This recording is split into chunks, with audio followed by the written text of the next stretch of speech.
మాణిక్యం, దాచకుండా చెప్పు, నీ మాటలకు అర్థమేంటి? అమ్మా, ఇప్పుడు నువ్వే చెప్పు. బంగారు కిరీటానికి అందం ఎప్పుడొస్తుంది? దాని మధ్యలో దగదగలాడే రాయిని పొదిగినప్పుడే కదా. ఆ రాయి లేకపోతే కిరీటం అందంగా కనిపించదు.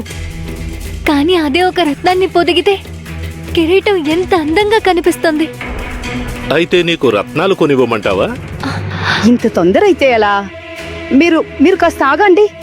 మాణిక్యం, మాకు కాస్త అర్థమయ్యేలా చెప్పు. అమ్మా, నాకిప్పుడు కావాల్సింది బంగారు మంగళసూత్రం అమ్మా.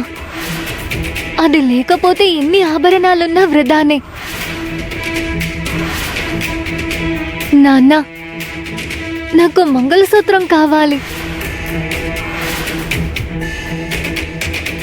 మేము ఎన్ని ప్రయత్నాలు చేశామో నీకు తెలుసు కదా. అవునమ్మా.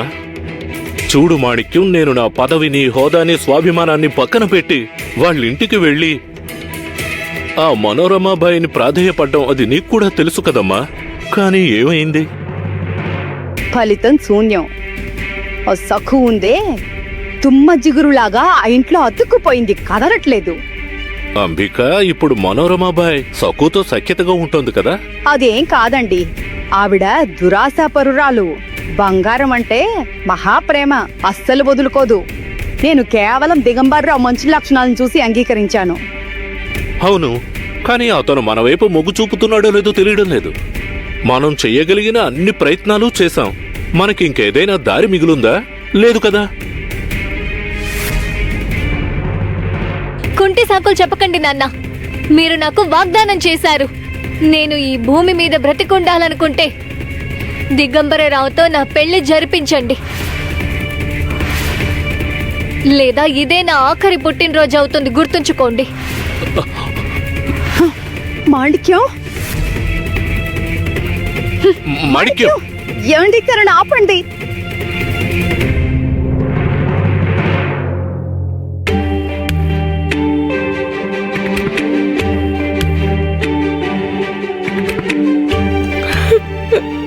వదినా,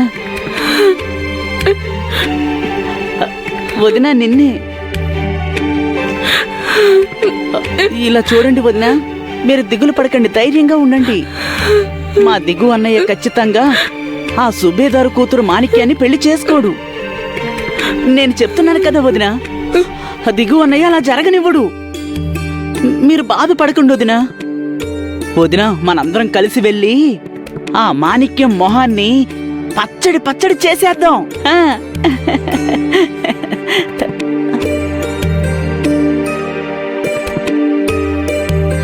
వదినా, ఎందుకు కన్నీళ్లు పెట్టుకుంటున్నారు? దిగు అన్నయ్య తన్ని చేసుకోడని చెప్తున్నాను కదా. వైద్యుడు తాతయ్య అలా అన్నందుకు బాధపడుతున్నారా? అవును, ఆ మాటలు నా చెవిన మారిమోగుతున్నాయి. వదినా, ఆయన పరాయి వాళ్ళ ప్రవర్తించారు. అదేనండి, నేను భరించలేకపోతున్నాను. వైద్యుడు తాతయ్య నన్ను ఎత్తుకుని పెంచారు.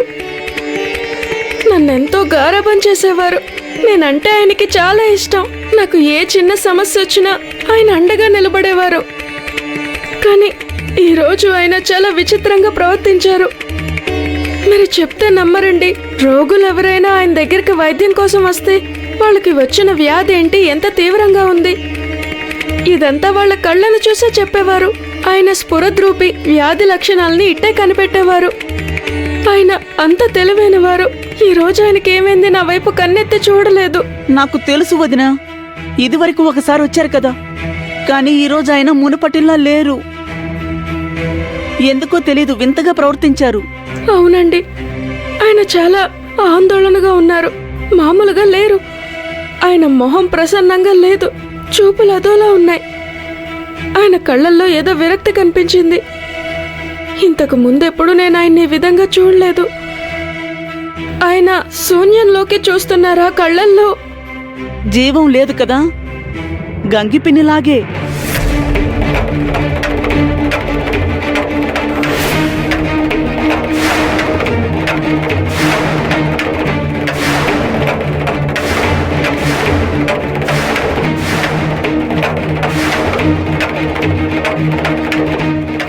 అవునండి, మీరు సరిగ్గా చెప్పారు మరిది గారు. అచ్చం గంగిపినిలాగానే వైద్యుడి తాతయ్య కూడా ప్రవర్తించారు.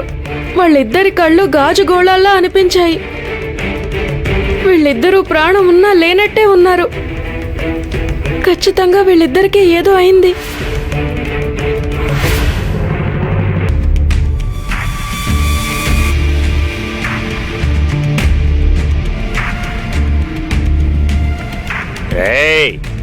ఏంట్రా నా వంక అలా చూస్తున్నారు? ఇంతకు ముందు ఎప్పుడు నన్ను చూడలేదా? బాబా గారు, మీరెంత చెప్పినా వీళ్ళు ఒప్పుకునేలా లేరు. ఇదెలా సాధ్యమండి? మనోరమ గారి ఎదుట నిలబడి బిగ్గరగా అరిచి మాట్లాడటమంటే నా వల్ల కాదు. ఆవిడ శివంగండి, శివంగి. ఆవిడికి కోపం వచ్చిందంటే మమ్మల్ని చీల్చి చెండాడుతుంది.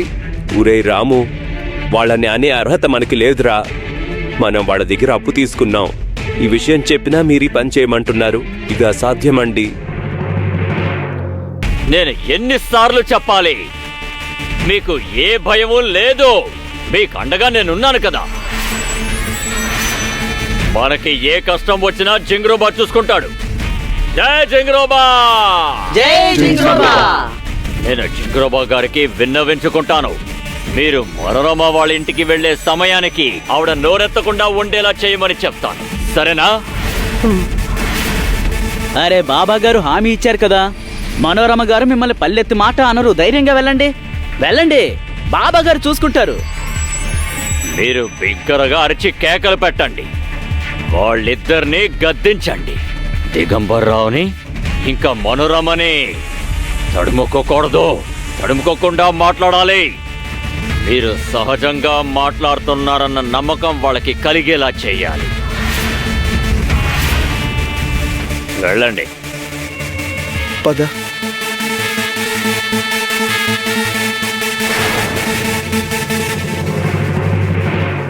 మీ మనసులో ఉన్నది బయటికి చెప్పండి. గంగిపిన్ని గురించి, వైద్యుడి తాతయ్య గురించి మీ మనసులో ఉన్నది బయటికి చెప్పండి. అయ్యో, నేనెవరికి చెప్పను.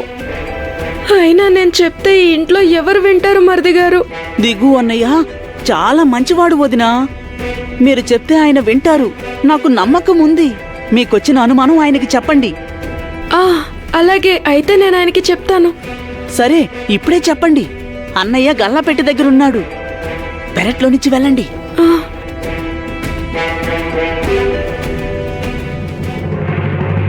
అరే, మీరు మా దగ్గర అప్పు తీసుకొని అది మర్చిపోయి మీరు గొడవ పడుతున్నారా?